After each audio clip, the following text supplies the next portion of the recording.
As you know, thermal imaging camera use has become more and more frequent on firegrounds over the past decade. Recognizing this increased use, the NFPA set out to develop a standard.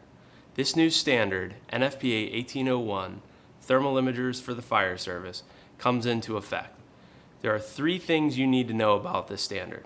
First, it sets requirements for usability and interoperability requirements on the fireground. The reason for these new requirements is so that a firefighter can pick up any thermal imaging camera and use it with minimal training. The second area of focus is image quality. Without image, a thermal imaging camera would be worthless. Setting minimum performance requirements for this area of the camera's performance was critical. Finally, there are durability requirements. You guys work on a fireground. Things get a little rough. It's important that the camera can hold up to the rigors of your use. The first area that the NFPA tackled was interoperability or usability. If you're familiar with NFPA standards, you know that one of the goals is to make sure that products have similar functionality so that firefighters can use them with minimal training if the situation so desires, such as mutual aid or automatic aid, where you may not have your equipment to use in an emergency situation. So the first thing you'll notice when you pick up a camera is the green power button. So if you find an NFPA TIC, you find the green power button, you automatically know how to turn it on. The second and third things you'll notice are that they all have to have a way to attach to the firefighter, and they have to work with a gloved hand. There are tests for both of those 2 things. When you turn the camera on, you'll notice that it starts out in what the NFPA is calling basic mode. The camera will only display a grayscale image with minimum requirements to have a power button, thermal imaging on button, and a temperature overheat icon. You can also show colorizing regions, commonly known as isotherms or heat seeker, and you can also show a temperature display bar and an alphanumeric temperature display or a numeric temperature display on the camera. Doing this allows the user, or firefighter in this case, to see the same thing whenever they turn on a TIC. The next step is NFPA Plus mode. Plus mode allows for all the features that you have come to know and love, such as color palettes, zoom, video transmitter, image capture, picture capture, etc. The NFPA did not want firefighters to have access to these features if they were not properly trained on them. So the requirement in the standard is that the user must take a special action, not involving the power button, to access these features. These new requirements will make it easier for firefighters to use thermal imaging cameras on the fireground.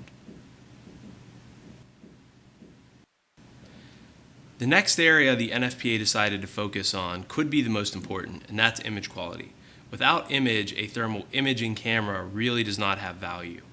The main requirements that you should focus on are a minimum field of view, thermal sensitivity, effective temperature range, and image recognition. This again ensures that when firefighters use an NFPA thermal imaging camera, they have a standard product experience. The image recognition test is perhaps the most important. The image recognition test makes sure that firefighters can recognize things on the thermal image. Does the image provide a high enough quality picture for you to use it on a fireground? The other reason this test is important is that it must be conducted successfully after each of the durability tests, which I'll talk about in the next section.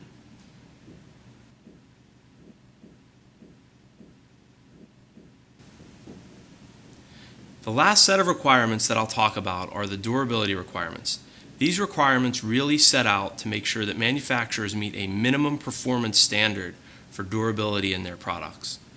The first one isn't quite a durability requirement, but it is a fireground use requirement, and that is to have a Class 1 Division 2 non-incentive equipment rating on the thermal imaging camera. This requirement ensures that the camera will not cause ignition in an explosive environment like a firefighter could work in. Now I'll talk about the strict durability requirements. The camera has to pass some minimum requirements that you're used to from other NFPA standards: vibration, corrosion resistance, and lens abrasion. I won't speak about those in more detail, but I do want to talk about some of the other ones because they do set a nice minimum performance standard for all of the manufacturers. First up is drop. The cameras now have to be dropped 8 times from 6.5 feet. And after this drop test, they have to pass the image recognition test that I discussed earlier. Next is the heat resistance test.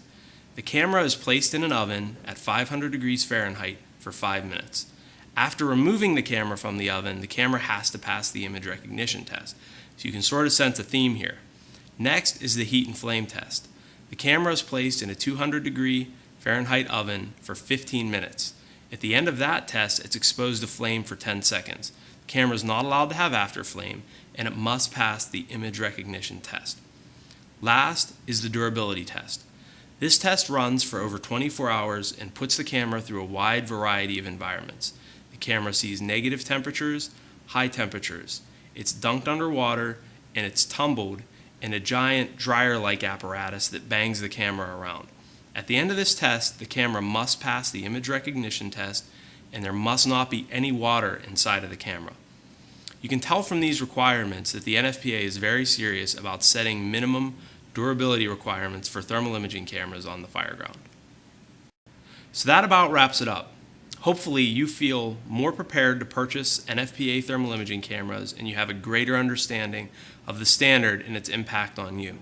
Again, the main requirements are interoperability or ease of use on the fireground, image quality, and durability requirements. My name is Ben Mauti, and again, I'm the product manager for thermal imaging cameras here at MSA. To learn more about the new NFPA standard or any other thermal imaging topic, visit us at www.msasafety.com. Thank you.